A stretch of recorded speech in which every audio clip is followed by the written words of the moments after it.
So guys আজকের র তো স্পেশাল ছিলই, স্বাভাবিক ব্যাপার, প্রচুর ম্যাচ বলতে হয় অ্যাডভার্টাইজও হয়ে গেছিলো, তো খুবই স্বাভাবিক গাইস, এটা তো হওয়ারই কথা। আর গাইস নর্মালি বলা যেতে পারে যে হ্যাঁ ভাই ঠিকঠাকই ছিল। তোমরা জানোই যে আজকে আর কে ব্রো ভার্সেস আলফা একাডেমি একটা ম্যাচ ছিল র ট্যাগ টিম চ্যাম্পিয়নশিপের। আর তার সাথে বড় ব্যাপার হচ্ছে গাইস বেকি লিঞ্চকে কে রয়্যাল রাম্বলে ফেস করতে চলেছে সেটাকেও গাইস ডিটারমাইন করা হচ্ছিল। বাট গাইস আমি বেসিক্যালি গাইস আজকের রকে অন্যভাবে রিভিউ করবো, মানে আমি আমার পছন্দ অনুযায়ী, because this is my show. তো স্বাভাবিক ব্যাপার গাইস আমি এইভাবে রিভিউ করবো। গাইস চলো শুরু করছি। তো গাইস ফার্স্টেই আমরা যাকে নিয়ে কথা বলবো সেটা হচ্ছে আলেক্সা ব্লিস। না এরকম আলেক্সা ব্লিসকে তো আমরা ইনস্টাগ্রামে দেখতে পাই, নিশ্চয়ই আমরা সামনে দেখতে পাবো না। বাট এনিওয়ে গাইস নর্মালি তোমরা জানোই যে আলেক্সা ব্লিসের এখন ক্যারেক্টার কীরকম চেঞ্জ হয়ে গেছে। গাইস আলেক্সা ব্লিসকে জাস্ট একটা ডক্টরের সামনে গাইস দাঁড় করানো হয়েছে, মানে বসানো হয়েছে একে বলতে গেলে।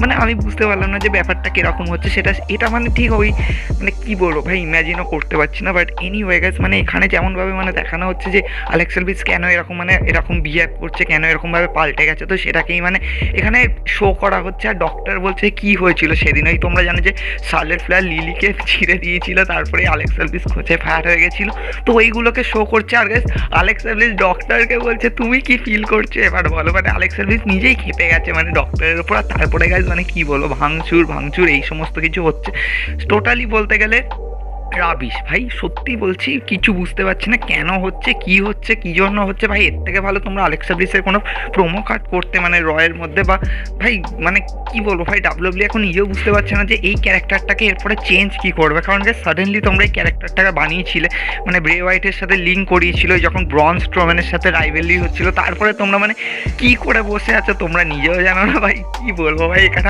আমার মানে মাথা গরম হয়ে যাচ্ছে ভাই। আমি তাই জন্য এটাকে গাইস ফার্স্টে রেখেছি, আমি চাইছি না যে আর বেশি এটাকে ভাঙাতে।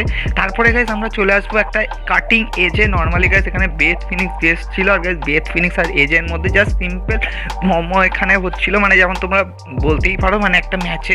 কারণ তোমরা জানো যে এই ম্যাচটা যথেষ্ট বেশি ক্লাসিক হতে চলেছে, মানে কাপল ভার্সেস কাপল ম্যাচ তো হবেই স্বাভাবিক ব্যাপার। তো এখানে প্রোমো ব্যাটেল তো হবেই। আর এখানে গাইস মিস আসে, আর মিস স্বাভাবিক ব্যাপার এসে বলে যে কে এমন মানুষ আছে, মানে কে এমন পুরুষ মানুষ আছে যে নিজের ওয়াইফকে ইউজ করে ম্যাচের মধ্যে। তো স্বাভাবিক ব্যাপার এটা তো বলেই যাচ্ছে, সবাই বলছে ইউ। বাট এনিওয়ে গাইস তারপরে গাইস মিস মাইরিসের একটা মানে ভিডিও প্যাকেজ শো করে, বাট সেটাতেও সবাই করে যায়। বাট এনিওয়ে গাইস এখানে কিছু বলার নেই। বাট এখনও কিন্তু এর মধ্যেও অনেক ঝোল পাকাপাকি হচ্ছে, এ ওকে চাটন মারছে, ও একে চাটন মারছে। তো এখানে গাইস বেশি কিছু বলার কিছু নেই, যদি বলতে যাই তাহলে গাইস এটা মানে বোধহয় 1-2 মিনিটের, মানে 1-2 মিনিট না ভাই 1-2 ঘন্টার চলে যাবে। বাট এনিওয়ে গাইস এটা নিয়ে এখন আমি কিছু বলবো না। তারপরে গাইস আমরা যেটা দেখতে পাই সেটা হচ্ছে গাইস এখানে আমরা ওমসের একটা ম্যাচ দেখতে পাই জাস্ট লোকাল কম্পিটিটার্সদের সাথে। যেমন তোমার মনে আছে যখন ব্রন স্ট্রোম্যান শুরুতে যেমন লোকাল কম্পিটিটার্সদের সাথে ম্যাচ খেলতো, তো সেরকমই দেখতে পাই। তারপরে গাইস এটা হয়ে গেল গাইস, এটা আমরা সবাই এক্সপেক্ট করছিলাম যে কি আর রিয়া রিপ্লি তো ট্যাগ টিমে ছিল না। তারপরে গাইস মানে কেন বানানো হয়েছিল জানি না, বাট ঠিক আছে ভাই ভালো লাগছিল। কারণ নিকিয়াস অলরেডি তোমরা জানো যে মানে ইন দ্য ব্যাংক জিতেছিল, তারপর গাইস র ওমেন্স চ্যাম্পিয়ন হয়েছিল, তারপর গাইস সামার স্ল্যামে হেরে গেছিলো। আর গাইস রিয়া রিপ্লিরও তেমনভাবে কোনো রোল ছিল না, তো স্বাভাবিক দুজনকে একসাথে করে দিয়েছিল। কিন্তু গাইস এখানে নিকিয়াসকে সাডেনলি হিল টার্ন করেছে, রিয়া রিপ্লিকে ফেসে রেখেছে, আমার যথেষ্ট ভালো লাগলো। বাট হ্যাঁ রিয়া রিপ্লিকে হিল টার্নে যথেষ্ট বেশি মজার আসতো, কারণ তোমরা এনএক্সটিতে কীরকমভাবে রিয়া রিপ্লিকে দেখেছো। বাট স্টিল গাইস এখানে রতে নিকিয়াসকে গাইস হিল টার্নে করেছে। তো এনিওয়ে গাইস আমার তো এখনও পর্যন্ত মনে হচ্ছে ভাই রয়্যাল রাম্বলে এখনও পর্যন্ত যদি মানে সারপ্রাইজ এন্ট্রি না বলি, মানে যদি মেন রস্টার থেকে বলি তাহলে গাইস রিয়া রিপ্লি জেতার চান্স আছে। কারণ লাস্ট ইয়ার জানোই যে বিয়াঙ্কা বেলার রিয়া রিপ্লির মধ্যে কী হয়েছিল ভাই রয়্যাল রাম্বলে। বাট এনিওয়ে গাইস এখানে এরকমভাবে হয়েছে, কিছু বলার নেই ভাই, ঠিক আছে যেটা হয়েছে ভালো হয়েছে। তারপরে গাইস আমরা অস্টিন থিওরি ভার্সেস এজে স্টাইলের ম্যাচ দেখতে পাই। এজে স্টাইলে একটা নর্মালি এখন সিঙ্গেল ম্যাচ তো হবে। আর গাইস এখানে আর ওমসের সাথে কানেক্টই করছে না, ওমসকে পুরো আলাদা দিকে চলে গেছে। কারণ লাস্ট উইক তোমরা দেখেইছো যে মানে ম্যাচটা হেরে গেছে, মানে এজে স্টাইলকে হারিয়ে দিয়েছে। তো স্বাভাবিক ব্যাপার এখানে গাইস গ্রেসন ওয়েলারকে সাডেনলি মানে আসতে দেখা যায়, যখন গাইস এজে স্টাইল ফিনামিনাল ফোরাম দেওয়ার চেষ্টা করছে, গ্রেসন ওয়েলার এসে অ্যাটাক করে। স্বাভাবিক ব্যাপার ডিসকোয়ালিফিকেশন তো হয়ে যায়। তারপরে গ্রেসন ওয়েলার পেটা এখানে অস্টিন থিওরি বলছে দাঁড়া তোর পেটানোর আগে আমি একটুখানি সেলফি নিয়ে নিই। ও সেলফি নিয়ে ও সেলফি নিয়ে বলছে যা মাল যা ইচ্ছে করে নে, দিয়ে ও চলে গেছে। কিন্তু গাইস এখানে এজেসটাই স্ট্যান্ড টল করে, এজেসটাই সাডেনলি অ্যাটাক করা শুরু করে, আর গ্র্যাসন হলো পোত তুলে ভালাই যাকে বলতে গেলে।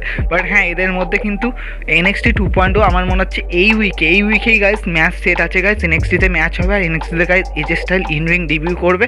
বাট এনিওয়ে গাইস ঠিকঠাকই আছে, কিছু বলার নেই।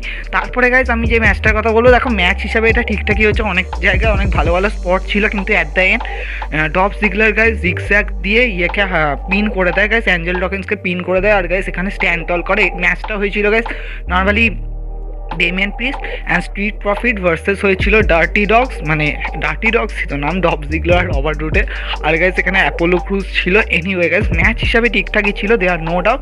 বাট ঠিক আছে ভাই, ভিক্টরি পেয়ে গেছে। তারপরে গাইস আমরা যে ম্যাচটাকে নিয়ে কথা বলবো, এই ম্যাচটা গাইস ফাইনালি মানে হলো তো হলো, আর গাইস এখানে যথেষ্ট বেশি হাই স্পট দেওয়া হলো আলফা একাডেমিকে। গাইস এখানে আরকে ব্রো ভার্সেস আলফা একাডেমির ম্যাচ হয়েছিল, আর বেসিক্যালি কি বলবো গাই, আগের রতেও তোমরা দেখেছো যে রিডেল পিন হয়ে গেছিলো ওটিসের দ্বারা, আজকে গাইস রেন্ডি অর্টন পিন হয়ে গেছে ওটিসের দ্বারা।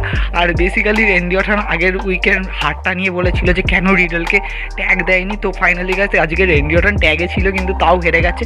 এটা গাইস নিশ্চয়ই স্টোরিকে বিল্ড করবে রেন্ডি অর্টন আর রিডেলের ব্রেকআপের মধ্যে, তো দেখা যাক, এটা যথেষ্ট বেশি এক্সাইটিং তো হবে, কিছু বলার নেই ভাই। আমাদের নতুন র ট্যাগ টিম চ্যাম্পিয়ন হয়ে গেছে আলফা একাডেমি, একটা হিউজ ভিক্টরি, তার সাথে সাথে একটা হিউজ চেঞ্জেস কিন্তু এখানে লক্ষ্য করা যায়। তারপরে গাইস আমরা দেখি সেথ রলিন্স আর বিগির মধ্যে গাইস ফার্স্টে একটুখানি প্রোমো কার্ড হয়, মানে নর্মালি সেথ রলিন্স বলছে আমি রয়্যাল রাম্বলে যাব, আমি ইউনিভার্সাল চ্যাম্পিয়ন হব, আমি ডে ওয়ানে জিততে পারিনি কিন্তু আমি রয়্যাল রাম্বলে জিতে দেখাবো। ওই টাইমে গাইস বিগি এসে বলছে ঠিক আছে ভাই তুই জিতে যা, কিন্তু আমি গাইস রয়্যাল রাম্বল জিততে চলেছি, অ্যান্ড আমি তোকে হেড টু হেড করতে পারি বা আমি যে কোনো চ্যাম্পিয়নকে ফেস করতে পারি। ও বলছে ঠিক আছে ভাই তুই থাক না, তুই রয়্যাল রাম্বল জেত না, অসুবিধা কী আছে, আমরা দুজন হয়তো রাসেলমেনিয়ায় ফেস করবো। এইভাবে গাইস প্রোমো ব্যাটেল হতে থাকে, হতে গাইস বিগি বলতে থাকে যে কেন, হোয়াই নট আজকে রাতে, তো সেথ বলছে না আজকে হতে পারে না, আমরা নেক্সট উইক করবো বা 2-3 উইক পরে করবো, আজকে আমি রেডি না। তখন বিগি বলছে হোয়াই নট এখন। এবার তারপরে তো ভাই সে আবার খচে গেছে, বলছে ঠিক আছে তুই চাস ম্যাচ, ঠিক আছে হয়ে যাক ম্যাচ। আর গাইস এই ম্যাচটা যথেষ্ট বেশি ক্লাসিক হয়েছে। অ্যাট দ্য এন্ড গাইস দেখতে পাওয়া যায় বিগিকে মানে টপ রোপ থেকে বিগ এন্ডিং দিতে, কিন্তু বিগ এন্ডিংটা দিতে পারে না। তারপরে গাইস নর্মালি মেন মানে রিংয়ের মধ্যেও গাইস বিগ এন্ডিং দেওয়ার চেষ্টা করেছিল, কিন্তু গাইস ওখানেও কাউন্টার করে নেয়, আর at the end guys Seth Rollins stomp দিয়ে হারিয়ে দেয়। তো স্বাভাবিক ব্যাপার গাইস, সেথ রলিন্সকে রোমান রেন্সের সাথে সামনে যেহেতু বিল্ড করা হচ্ছে, তাই জন্য গাইস এখন বড় ম্যাচ তো দেবেই, তাই জন্য গাইস ফর্মার WWE চ্যাম্পিয়নের এগেনস্টে গাইস ম্যাচ রেখেছে। ঠিক আছে ভাই, বিগিকে হারিয়ে দিয়েছে, এটা কোনো চাপের ব্যাপার কিছু নয়, কিন্তু আমার স্টিল মনে হচ্ছে গাইস বিগিকে একটা স্পট শিওর দেওয়া দরকার, যদি রয়্যাল রাম্বল জেতে তো সেটা একটা ভালো হবে। কিন্তু আমি জানি না গাইস বিগির রয়্যাল রাম্বল প্ল্যানটা এখনও ক্যান্সেল হয়ে গেছে নাকি WWE এখনও ওটাকে সেট রেখেছে, কারণ তোমরা সবাই জানো যে বিগির কিন্তু এখনও পর্যন্ত কিন্তু জেতার চান্স কিন্তু ছিল, আর কিন্তু সেট প্ল্যান ছিল যে বিগি ভার্সেস সেথ রলিন্সের ম্যাচ রাসেলমেনিয়া হবে। আই ডোন্ট নো কি এটা হবে কি হবে না, বাট এনিওয়ে গাইস তারপরে আমরা যাবো যে যেটা বেকি লিচে কে চ্যালেঞ্জ করবে, তো সেটা ডিটারমাইনের ক্ষেত্রে। তো এখানে গাইস স্বাভাবিক ব্যাপার, এখানে ম্যাচ তো হয়েছিল Doudrop versus Liv Morgan versus Bianca বেলার। সাডেনলি গাইস ম্যাচের লাস্টে গাইস দেখতে পাওয়া যায় বেকি লিচ হঠাৎ করে বিয়াঙ্কা বেলারকে ডিস্ট্র্যাক্ট করে, ওখানে গাইস মানে সবাই মিলে দৌড়াদৌড়ি করতে শুরু করা। তারপরে গাইস বিয়াঙ্কা বেলারের ওপরে অ্যাটাক হয়ে যায়। স্বাভাবিক ব্যাপার, এখানে ভাই কিছু বলার নেই ভাই, এখানে কি হচ্ছিল, লাস্টে গাইস ডুড্রপ এখানে লিভ মর্গানের ওপর পিন করে দেয়। তারপরে নর্মালি গাইস বেকি লিচ ডুড্রপের ওপর একটুখানি ভেবেছিল বোধহয় যে আমি শিয়ানাবাজি করবো, কিন্তু গাইস ডুড্রপকে ম্যান হ্যান্ডেল স্ল্যাম দিতে পারেনি, ডুড্রপকে গাইস ড্রপ করতে পারেনি। আর কিছু বলার নেই ভাই, এখানে বেকি লিচ নিজেই গাইস রিং থেকে বেরিয়ে গেছে। আর স্বাভাবিক ব্যাপার গাইস যথেষ্ট ফেসের মধ্যে ভয় দেখতে পাওয়া যাচ্ছে, কিছু বলার নেই ভাই। ম্যাচ হিসাবে গাইস সেরা হয়েছে, দেয়ার নো ডাউট, মানে মেন ইভেন্টটা হয়েছে। আর গাইস ম্যাচটা প্রচুর লেন্দি টেনেছিল, মানে ম্যাচটা প্রায় বোধহয় 20 মিনিটের মতো ভাই লম্বা টেনেছিল, বাট কিছু বলার নেই। বাট ঠিক আছে ভাই, তোমরা মেন ইভেন্টে এখন ওমেন্স ম্যাচ রাখছো, তো দেয়ার নো ডাউট। আর গাইস যথেষ্ট বেশি আমি কী বলবো ভাই, বিয়াঙ্কা বেলারে আমার মনে হচ্ছিলো যে জেতার চান্স আছে, কিন্তু ঠিক আছে ভাই, বিয়াঙ্কা বেলারকে না জিতিয়ে তোমরা ডুড্রপকে জিতিয়েছো, যথেষ্ট ভালো হয়েছে, কারণ বেকি লিচের জন্য একটা ফ্রেশ অপোনেন্টের দরকারই ছিল।